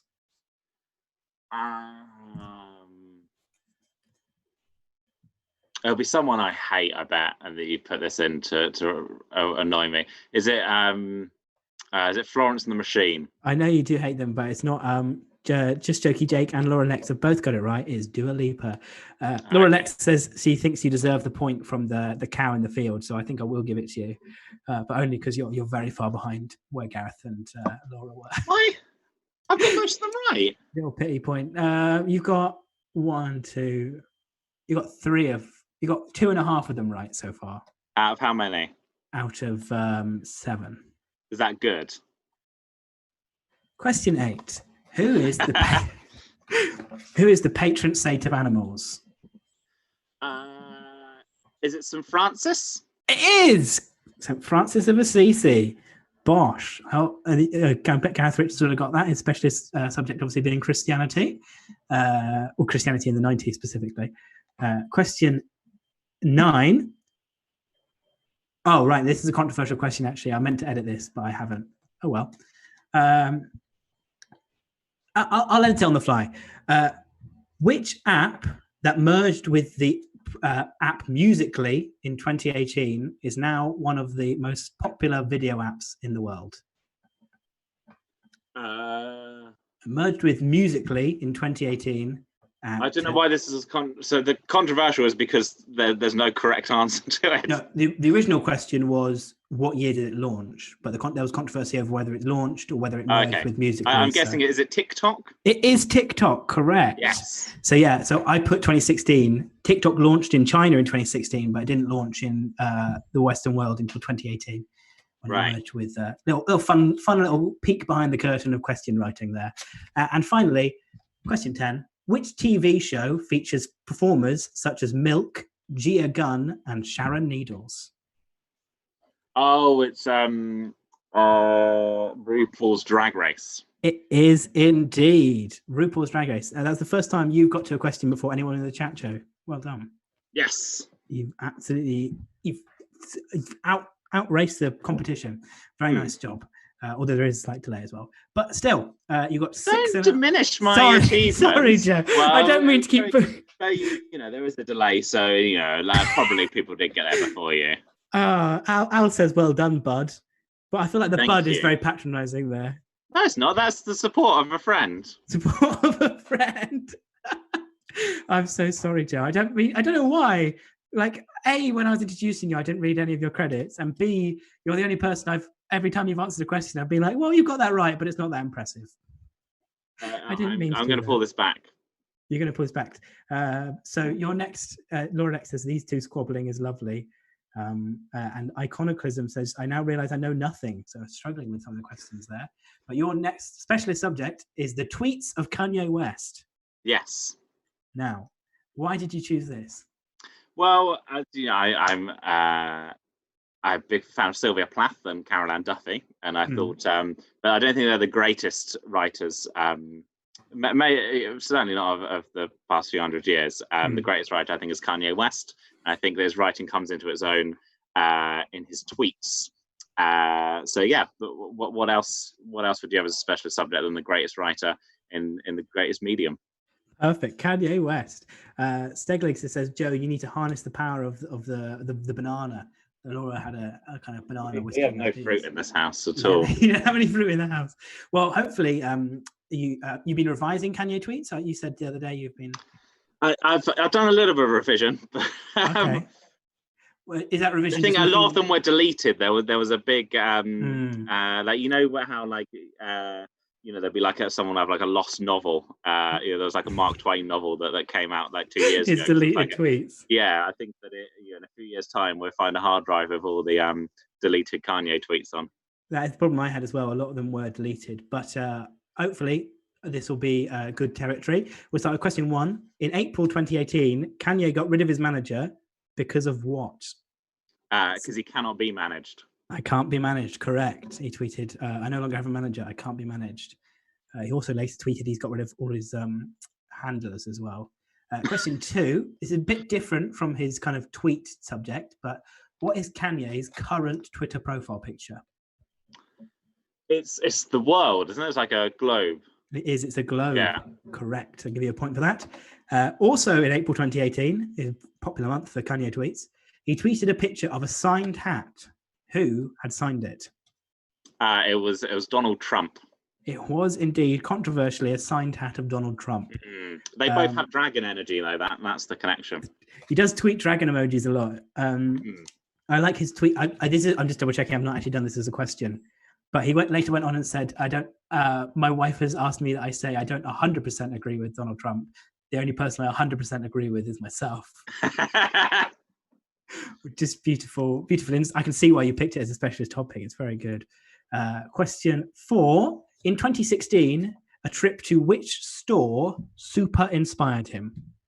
Was it IKEA? It was indeed IKEA. Just been to IKEA and he was super inspired. Question 5. What did Kanye claim would happen if he got any cooler?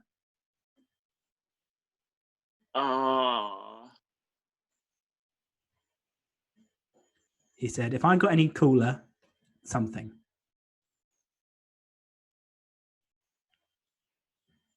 Oh, your audio's gone, Joe. I wonder if we've actually lost his audio or he's just putting on a mime act to kind of get away from the fact he doesn't know it. I can't hear you anymore, Joe.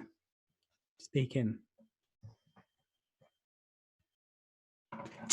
We might have to conduct the end of this test via text. Text me the answer. Okay. Oh, this has become a weird. Gareth Richard says, I do not 100% agree with myself. Bob Foster's, we lost him. I'm so sorry, guys. We've lost Joe's audio, but hopefully he's going to text me the answer to. You?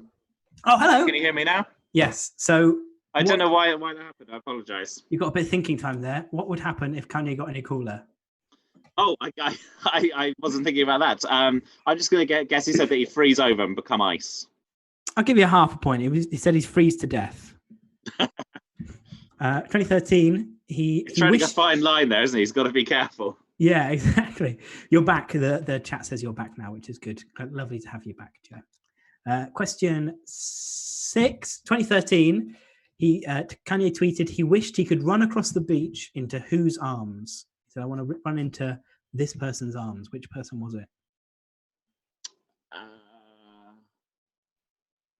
So when was this? 2013. I think the date's very relevant. You just kind of have to guess what. Okay, no, I wonder whether it was in his kind of Jesus period. 2013. What sort of thing, Kanye? I would have. Laura Lex. The obvious thing is to say Kim Kardashian is it, but I don't think it would be. I think it's going to be. Laura Lex's guest Gandhi, but it's not it. It's not Jesus Christ. It's not Gandhi. It's his own arms. He said he wished he could run across the beach into his own arms. It's so obvious now you said it. Exactly. You got to think like Kanye. Got to think like Kanye. That's yeah. We got another 2018 tweet up next, where he revealed what his favorite restaurant was. What is his favorite restaurant? I know he talks about Chick-fil-A, which is an American restaurant. So I'm wondering whether maybe it's that because they're very religious and closed on Sunday. I'm going to go for Chick-fil-A. Oh, Joe, it's not. It's McDonald's. He said McDonald's was his favorite restaurant. I'm so sorry, but I feel I'm tempted to give you a point for your Chick-fil-A knowledge, but we'll see how it goes. For now, this is another. I feel bad because it's another hard one, but we'll see. The thing is, I used one article called "The 40 Best Kanye Tweets of All Time," and I was worried if you use that same article to research that this would be a very quick round. Very easy, yes. But question 8 is: the term "followers" should be changed to blank. He tweeted that. Ooh, he said we should only follow ourselves. The term "followers" should be changed to blank. And then he said we should only follow ourselves. Yeah, or follow your heart, something like that. Right. Okay. So a Twitter follower should be a Twitter something. Because my initial thought was going to be disciples, because he's very much a religious figure, but it should be changed to It'd be like sheep or something like that. Observers was the answer. Observers. Changed to Oh, I like that. observers. Talis the Bomb King guessed Kanye-ites in the chat. I'm afraid it wasn't Kanye, but it's a good guess. I appreciate that. Next one. In February 2016, who did Kanye, now wrongly, tweet was innocent? It was William Cosby. It was indeed William Cosby. It wasn't his finest hour. No, he said Bill Cosby is innocent in all caps with lots of exclamation marks, and that's since been. It's not even in the horrible. It's probably not even in the top 10 worst things that he said, though. Is it? Oh no, he said some bad things. He's a complicated man. He is, but I think problematic is the word we use. He is very problematic. I'm really glad you picked him so that I didn't have to dance around any sensitive issues today. Thank you. No, so your final question, you need to complete the Kanye tweet. Right. Not a nice rhythm to it, actually. Complete that Kanye tweet. You may be talented, but you're not blank. You're not Kanye West? Correct. Yes. Once again, the answer is himself. You may be talented, but you're not Kanye West. So at the end of that round, you have 13 is your score. However, we have one bonus question, which is either Harry Potter or Disney. So we come back to the chat. Vote for Harry Potter or Disney. What question would you like to see Joe face? Harry Potter or Disney?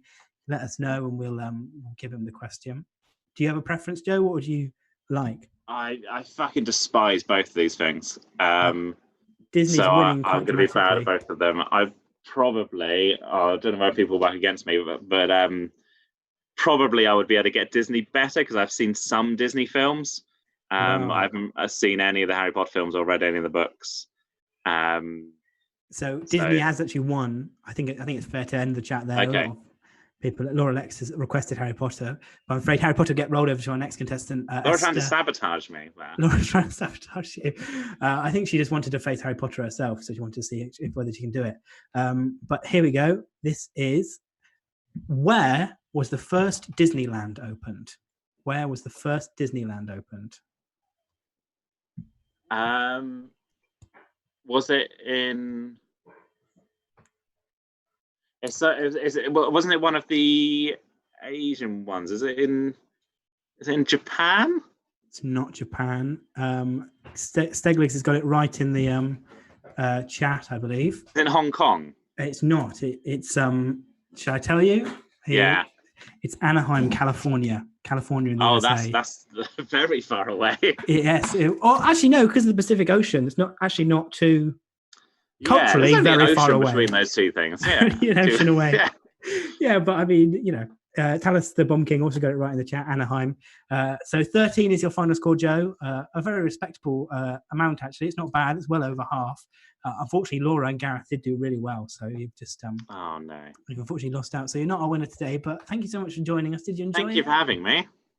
That's all right. You're very welcome. What are you up to for the rest of the day? What have you got planned? Oh, got a lot planned today. Oh yeah.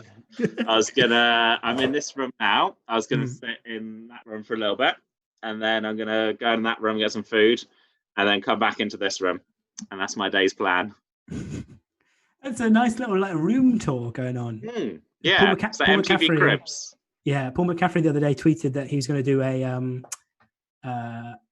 house crawl where he drinks beers in each room of the rooms house. Of his house. Yeah, that's a good idea. I might do that.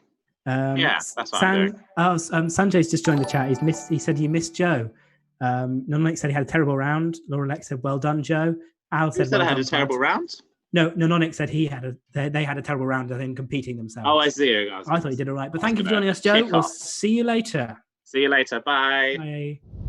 So I'll just quickly come to the chat. Nonix said docking points for not liking Harry Potter. I'm afraid I can't do that, Nonix. 13 is a very good score. And I think that he's very much earned that. I'm not going to dock him any points. I haven't got a point since the first section. Livid. Sorry, Bob Foster. You've got to step up your game. Clap, clap, clap, says Nanonic. Laura Dex says bye. Thank you so much, guys. We're on to our final contestant. I feel like contestant's a bit more official than it actually is. Just a bit of a fun quiz chat. And we have the wonderful Esther Manito. Please put your clapping emojis. Hello. How are you? I'm all right. Sorry about earlier. My children unplugged the internet, which was helpful. that's Yeah. perfectly forgivable. I So think. why is it not logging on? I don't know what it's doing. And they're like, can we unplug this? Is that okay? So Did sorry. they unplug the cables or unplug the power? They're feral, so that's they'll just chew through the wires with their bare teeth, knowing them. But no, I think they were playing around and yanked the cable out. Well, at least you joined us now. Thank you for Yay! Thank you for having me. It's all right. I don't think we've gigged together actually, Esther, have we? No, I think we met in passing once at Edinburgh. Yes, on the Were streets you of with your Edinburgh. dad? I was with my dad. I'm quite often with my dad. Yes. So I met you with your dad. Yes, very good memory. Yeah, but lovely. Are you a quizzing person? Do you like quizzes and stuff? I'm not very good at them. I don't have very good general knowledge, so that's why I chose the very lowbrow topic for my mastermind. Yes, your specialist subject is Real Housewives of New Jersey. Now, I thought I'd give it a watch actually and see like, I'll try and get into it. And I realized there's 10 series and there's like 20 episodes of series. And I'm like, I'm not going to get into this. Yeah, essentially it's like the Truman Show. It just keeps going. It never ends. And is it still going on now? It will continue going. I mean, they can just pump as much money out of that as they can, I reckon. I don't know why I love it so much. It just makes me feel better about my own life, really. What is the premise? It's just rich housewives. Yeah, and I think you're supposed to kind of feel quite envious. But you feel better. I do. But it's just a lot of fighting, and it's complete mind-numbing distraction from life. So it's quite good to watch on the way home from gigs and stuff. Oh, that is nice. Especially when you've died on stage, you put that on, just go, okay, well, it could be worse. Yeah, come on. Just completely empty your brain and not think about anything. This is how I could be getting my money. Sanjay Arif says hello in the chat. Says Esther, long time no see. Yes, love Sanjay. Yes, I've been he's been keeping me sane. I've been video chatting with him and Joe Wells and lots of kind of Portsmouth comedians. Have you been on Zoom calls with people? It's a bit of a weird way to socialise, though, isn't it? So it's all a bit weird. My other half, he does like a Zoom chat with all his mates on a Friday night, and they've done that 3 weeks in a row now. But my daughter did ask me, she's like, why do you just get drunk talking to all daddy's boyfriends on the TV? So I was like, that's just, this is what they're learning now is social interaction. So it's a bit of a weird one. I'm not a huge fan of it. I'd rather just have a phone call. That's fair. I agree. I like a nice phone call. Do you call people on the way back from gigs, like in the car and stuff? No, as you can tell, I'm somebody who's not very good at socialising at all. I'm a very sad, bitter individual who just watches The Real Housewives and judges others. That's what I do. Oh, on that lovely happy note, let's start our quiz. So question 1, we've got a bit of history for you. So it's general knowledge and then your special subject, and then you get one final question as voted for by the audience. So question 1, before Elizabeth II, who was Britain's longest reigning monarch? Before Elizabeth II, would it be Victoria? It was indeed Victoria, and you're straight off the mark with 1 point, Esther. So, question 2, Glinda and Elphaba are the main characters in which hit musical? Wicked. It is indeed. Have you seen Wicked? No. Are you into musicals at all? No, not really. Fair enough. So how did you know that? Just I don't know, just because Glinda's the... I know it's the Good Witch of the West. Yeah, that's a good point. Yeah, it is indeed Wicked. Yeah. It's an okay show. I'm quite into musicals. It's a little bit. Are you? Yeah, I do like. I was supposed to go and see Hamilton, but oh God, that reminds me. I need to change my tickets because that was supposed to be very soon. Oh right, yeah. Get your refund on that. / move them forward. What are you going to do? Yeah. Well, I'm taking my niece. No, so I'd like to move it. Yeah. I need to do that. Yeah. Nice. ASAP. Have you listened to the Hamilton soundtrack? Are you a fan of that? Yeah, I don't mind it.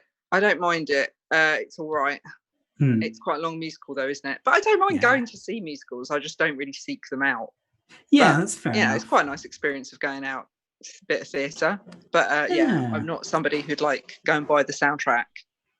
Oh, I know. I'm a proper nerd. I do that. and buy a Wicked duvet cover. Oh, I'm not that far. And dress up as Hamilton. And just be like one of those people that's like, I love musicals. Yeah, I'm not that intense, I don't think. But I do quite often, if I'm gigging in London, I'll get up early and go see a matinee, maybe. Oh, that's a nice idea. Because you can get cheap, like £15 tickets. So. Oh, that's a good idea. Oh, okay. Well done on that. Have you seen the Waitress? No, I didn't get to see it, and now it's closed. It's really annoying. That's quite good. Yeah. Oh, okay. Well, redundant then. Yeah. Well, hopefully it'll tour, but yes, I'll check it out if I can. Question 3 in general knowledge: what material are the stones in curling made out of? You a fan of the Winter Olympics? Is curling essentially like shuffleboard? Yeah, on ice. Shuffleboard on ice. It makes it sound like some sort of big musical production. Shuffleboard on ice. I just recently got introduced to shuffleboard, and I quite enjoyed playing it. In fact, I played it for like hours on end, and then went back to, because it was when I was gigging up in Glee, and they give you a hotel room. Then I went back to the hotel room and just sat and watched loads of shuffleboard videos on YouTube. Nice. It's quite addictive. I think curling's very similar. It is quite addictive.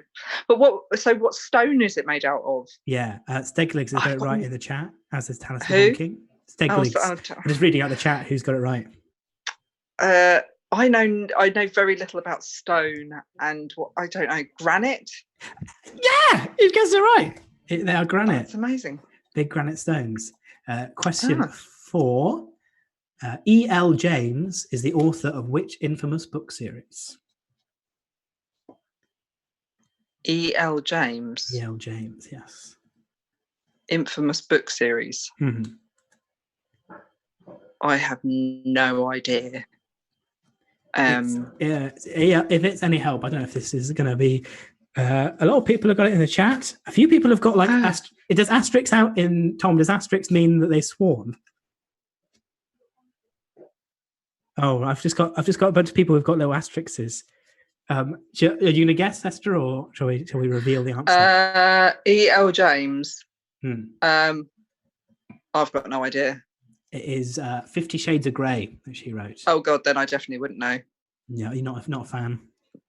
No, never understood them. A lot of people got them though. A lot of people got the. Well, it's a famous old series, isn't it? 50 Shades. Yeah. Very well known. I've not seen the film or read the book. No, I'm with you on that. No. We're kind of getting a cultural map of doesn't mind musicals, hasn't read 50 Shades of Grey. Yeah, doesn't mind musicals, not interested in that. Fair enough. So I've got on a t-shirt. No, I'm not interested in that. A 50 Shades of Grey musical is way out. That's not. Well, what's 50 Shades about? It's just about a woman being slapped about a bit and getting off on it. Is that what it is? I love your 50 phrasing. Shades of get some self-respect. I don't know. Yeah, I think that's pretty much it. Yeah, work as a musical. Yeah, I'm not that into it. Yeah, but I mean, you could do it as a musical. Yeah, I'll write it down. Why not? I've got time on my hands. Right. Yeah, do a treatment for it. So question 5 starring Patrick Stewart. Patrick Stewart. Oh, you'd have him as Christian Grey, would you? Is that the man that does it all? Yeah, Patrick Stewart. And who'd you have as her? Or on stage? I don't know. So I feel like I have to be somebody matched to Patrick Stewart in terms of stature and.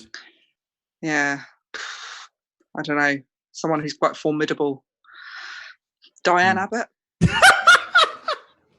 Oh, I'm loving this. West End 50 Shades of Grey musical with Patrick Stewart and Diane Abbott. Stegling said Meatloaf would write the soundtrack. Perfect. What a beautiful... Every song goes on for 4 days. Yeah. Diane Abbott is just hoarse. It's like, no, come on, darling. Sing it like you want it, babe. Oh, dear. That's going to stick with me for a long time. Question 5 in general knowledge. What is the main alcohol ingredient in a daiquiri? Rum? It is indeed. I think it's specifically white rum, but I will allow rum. Oh, thanks. Question 6. Which Italian city inspired the name of Venezuela? Venice? Yes, correct. All right. I don't. There's a big pause because I thought you were just saying the name Venezuela again. But It's also because, well, I don't know, you just had a look of, like I'd said something absolutely abhorrent. You were just like, Venice? No, I'm sorry. Fucking idiot. I was just looking at the next up chat. I'm sorry, I didn't mean to give you that glare. I've been very. I don't know. I just realised. So I had Joe Wells on just a minute ago, and with Gareth and Laura, I was very lovely. Like, oh no, you're doing a great job, and I'm being the same with you. And I'm like, oh, I'm sorry, I didn't mean to give you a look. And with Joe, I was literally like, you idiot, it's not that. I mean, yeah, you've got it, but you've not got it in a good way. I feel really mean. I apologise, Joe, retrospectively, if you're still watching. Ah, poor Joe. But you got that very right. So but maybe some people, you know, they thrive on it. Maybe he's, you know, like Diane Abbott in 50 Shades of Grey. He just wants your tough love. Yeah, well, the scores wouldn't suggest that, but he tried. He tried. Question 7. Kylie Jenner had her Instagram like record of 18.6 million smashed in 2019. But what was the picture that beat her? 2019. So a picture on Instagram. Yeah, it's a bit random. That smashed Kylie Jenner's Instagram record. Steglegs has got it right in the next up chat. Was it another Kardashian? Oh no, you shouldn't give me clues. Well, 2019 clues. It's not that. Okay. I've got no fucking idea. Famous. Oh, was it the photo bomb thing? No, I'm afraid not. No. It was all right then. Egg. It was called World Record Egg, and everyone shared it on Instagram specifically to beat the world record, and it got like 54 million likes. It's literally just a picture of an egg. That's incredible. Doesn't that just sum everything up? Doesn't that just sum us up? Oh, it speaks volumes, yeah. Sure. Yeah, it really fucking does. When it all boils down to it, at the end of the day, we're all begging for likes, and then you can just get an egg and go, just give that more. And everyone will go, yeah, okay. Because an egg, we want to make sure that every single famous person feels humiliated. And that is why I sit and watch things like Real Housewives. Disease of the human nature. Sorry, I'm going off on one. This is why we should all be killed. Not a great advert for humanity. No, I'm not. No, I didn't mean you. I meant the egg. I'm not saying. No, I'm really not. Quick question. Not 8. A great advert for anything. Yes. For fantastic comedy, Esther. Advert. Sorry. For Next Up as well. You've got your special on Next Up, Crusade. Go check that out. Yeah, or come watch my new show. Oh, when's your new show on? Whenever I get out of this, I don't know. I was supposed to be doing it today, and I was just like, oh, I'm not doing that today. I'm just going to do some more crafting with my children. It is upsetting when you realise home time, some quality home time. I went through my Amazon order list recently, and I ordered this up here, the 2020 year planner, and it was now the most regrettable purchase I've made in a long time. Just mate, wiped out everything. The diary. Yeah. Not a good idea. I know. Just every Thursday, clap for the NHS. That's all that's in my diary for the foreseeable weeks. That's the only thing that's keeping me on track of any sort of timeline. I know. I'm getting a little bit too excited. I'm like running out, like, hello, clap. Humanity. Other humans. I think you should all be wiped out, but at least you're here. So, question 8 in general knowledge. Which band did Kirsty MacColl sing with for Fairy Tale of New York? The Pogues. It was indeed the Pogues. Question 9. We'll just rattle through these last two. We can get on to the Real Housewives questions. No, don't apologise. I'm having good fun. Question 9. What is the longest bone in the human body?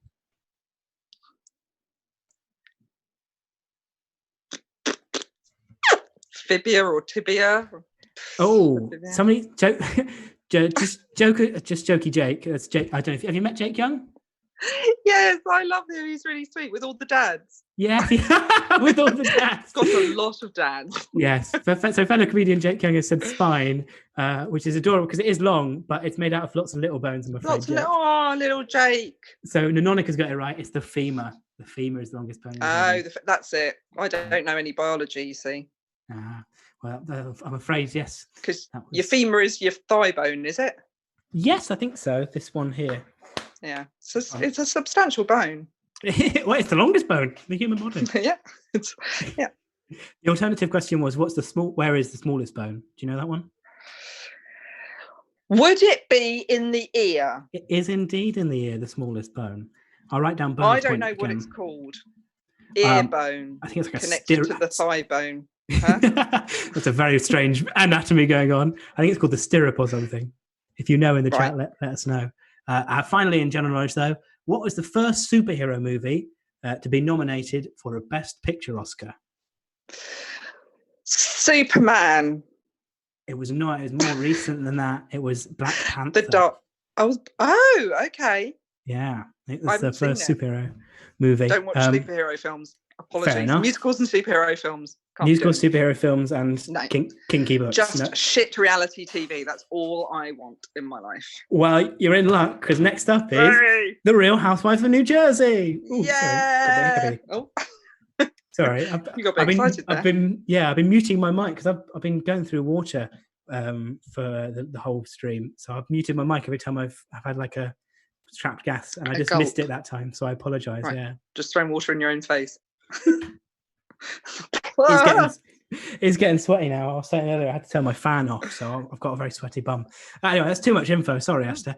But yeah, it's like 50 Shades of Grey. NextUp version.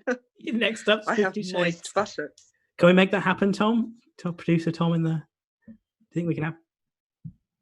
We'll have a development chat. Let's do that. Stuff. Let's do that. Yeah, definitely. So question 1 in Housewives of New Jersey. Who is the only housewife to appear in every series? Teresa Giudice. Correct. I'm glad you pronounced it, because I've just got it written down. I don't know how it's. I wonder how the chat's going to fare, because the chat has been joining in. I don't know how many have been Real Housewives of New Jersey, so we might lose a few of them. I've got a feeling they're all quite young in the chat, and they're not like some elderly middle-aged woman like me just going, I just want a cup of tea in the Real Housewives. I don't want to know about 50 Shades of Grey. And musicals. I would say you're not elderly enough for 50 Shades of Grey. You're very youthful. Is that quite a... It's a granny book, isn't it? Really? Yeah. Old women love to, what I've heard, I'm speculating here. I'm not speculating. There's evidence. People have been talked about. There's evidence. I'm not speculating. There is evidence. My own grandmother, who is tied to a door at this very minute. No, okay. Sorry, too far. So it's definitely Teresa Giudice, and just forget everything I said after that. Fantastic. Question 2. When did the show launch? 2010. Oh, very close. 9? Yes, 2009. Yeah. I felt like I can't give that to you because I went, very close. And then you changed your answer. Okay. Tell us the Bonkin got it, though. 2009. So we do have some fans in. Hey. Question 4. What is the name of Melissa's husband? Joe Gorga. Yes, Joe, correct. I've only got Joe. It feels really weird saying this out loud, because I don't think I've ever spoken about the Real House. It's so my pornography. It's what I scuttle away and watch in secret. Oh, does this feel quite perverted? It feels really weird saying the word. Well, it just feels weird saying the names out loud, because I don't ever talk to anyone about it, because I don't know anyone who watches it. This is very exciting. This is my 50 Shades of Grey right now. I did watch one I clip. have moist buttocks from this. Wow, Esther, this has turned into something that I don't think can be broadcast on Twitch even. So you might have to cut the stream early. Question 4. How many housewives were there in the original series? There was Jackie Larita. There was Dina Manzo, Caroline Manzo, Danielle Staub, Teresa 5. Correct. And you got all the names right, I assume. I've not got it written down. Question 5. Speaking of Caroline and Dina, what relation are they? They are sisters. They are indeed sisters. And are they married to brothers? Yes, except Dina's now divorced that brother. Oh, right. That's a bit of tension. Sorry. Really sad how much I know about this. No, I mean, I feel like there's stuff that I'd know in this level as well if I devoted it. As I was saying, there was a clip I watched, and I did make me want to watch the whole series. But that's question 10. Is that when she flipped the table? Sorry, if I answered the question. You have. I'll give you the point. Question 10 is she flipped the table. What happens at the restaurant in season 1 finale? She flips the table. Flips the table. That's the clip I've seen, and I want to watch it from the that. Prostitution whore, and then she flips the table, Yeah. which is now how I end every meal in my house. At the end of any family meal, I just flip it by screaming at my husband and kids, "Fucking prostitution whore!" Flip, and they're like, "Oh, dinner's over." Dinner's over. Saves on dishes. Just smash them all up. Just smash them all. Surely you should invest in paper plates if that's your regular.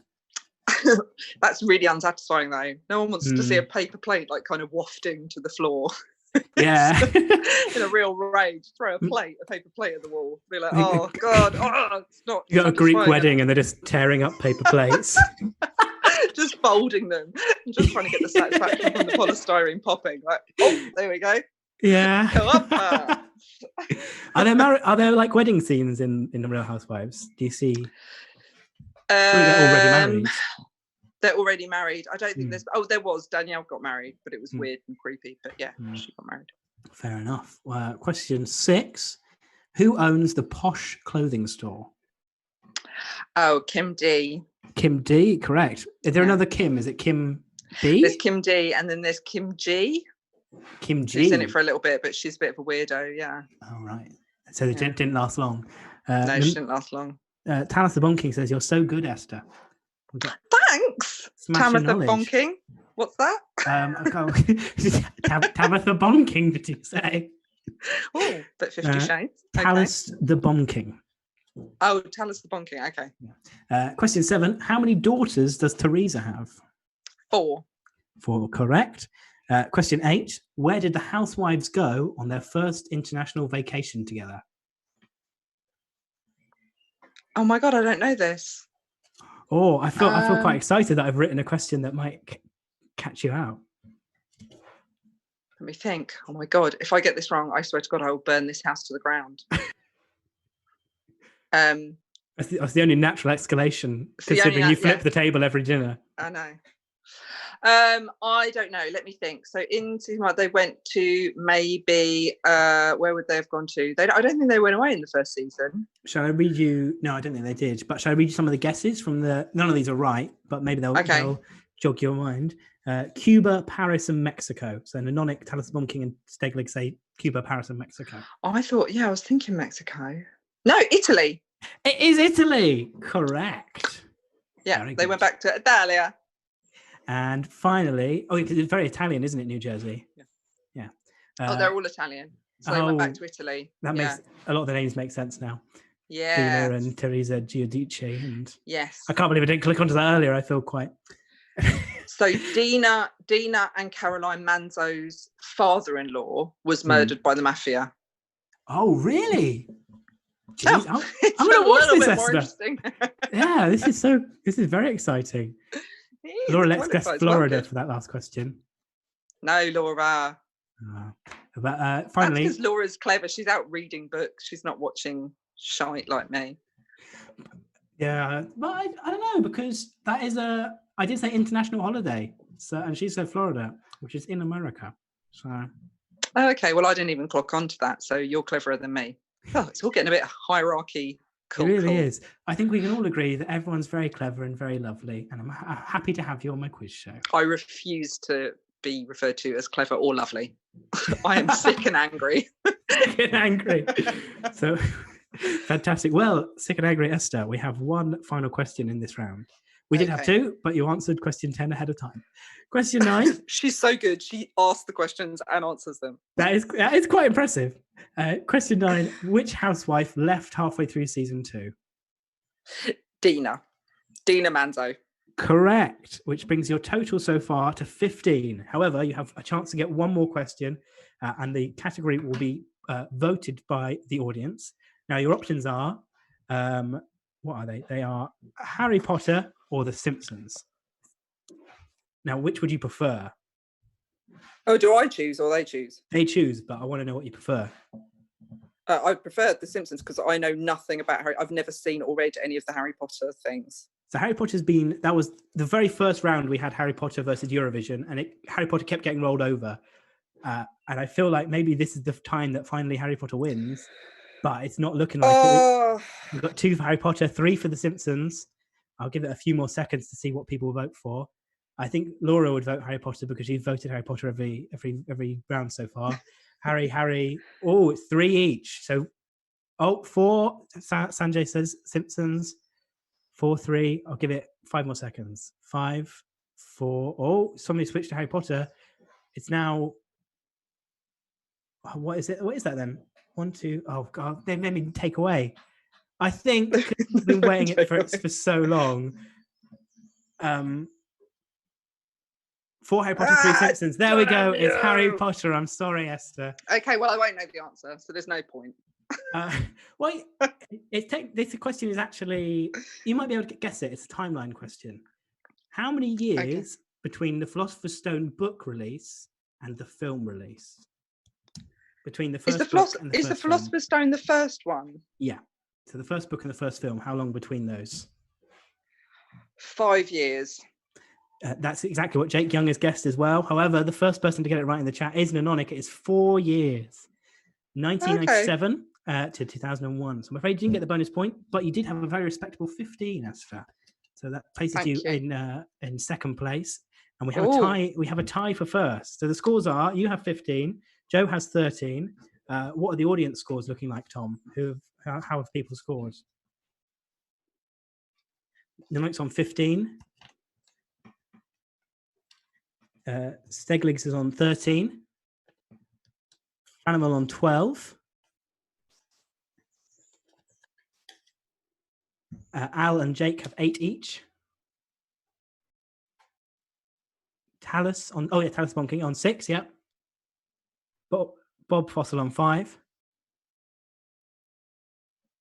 And Nimblesaw? Nimblesaw only answered once, but he got 1 point. And also Laura got a point earlier, didn't she? 5.5. Well, in that case, I think that's going to help decide the winner rather than have a tie break. So, Esther, very well done. You got 15 overall. Joe, I'm afraid if you're still watching, you got the wooden spoon in 13. Nanonic, well done. You won the chat competition. Now, we have 2 on 18, Gareth Richards and Laura Lex. Now, with your approval, Esther, because you're my final act on this evening, this afternoon even, would you be happy for me to award it to Laura Lex? Yes. Yes. I would love that. Tom, do you agree, producer Tom? So I think our cleverest comedian in this disaster mind has to go to the wonderful Laura Lex. Well done, Laura. And well done, Gareth, as well. But I think a combination of things, her chat contributions, as in winning points in the chat, but also the fact that people agreed she had harder questions. I think Laura is our winner today. But thank you so much for everyone taking part. Thank you for joining us today, Esther. Thank you for having me. Sorry for the technical. No worries. It all worked out in the end. Yes. Thanks for having me, and have Lovely a great to see Easter. you. Bye-bye. Have a lovely Easter. Take care. Bye. So that was Esther Manito there. Thank you all for joining us. Laura Alexa said, haha, suck it, Gareth, in the chat. Thank you, everybody. It's been really fun. Lovely to chat to you. Are we all good, Tom? Is there anything I need to say before we close? Oh, yes. So if you want to tip, there's a tip button under the stream, or I think there'll be a link in the chat as well.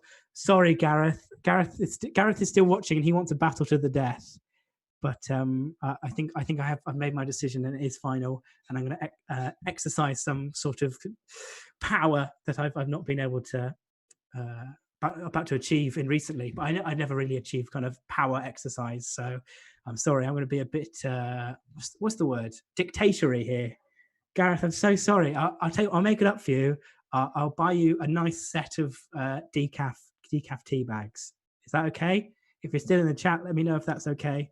When's the next one? Good question, friend. We'll work that out. Can we have another one, Tom, at some point?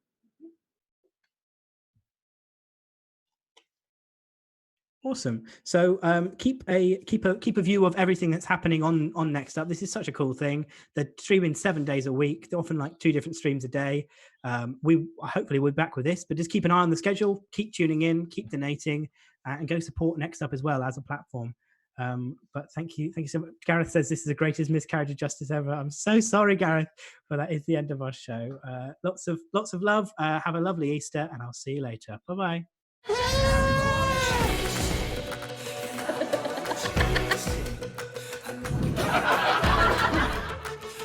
sigh, don't wee out of my bum.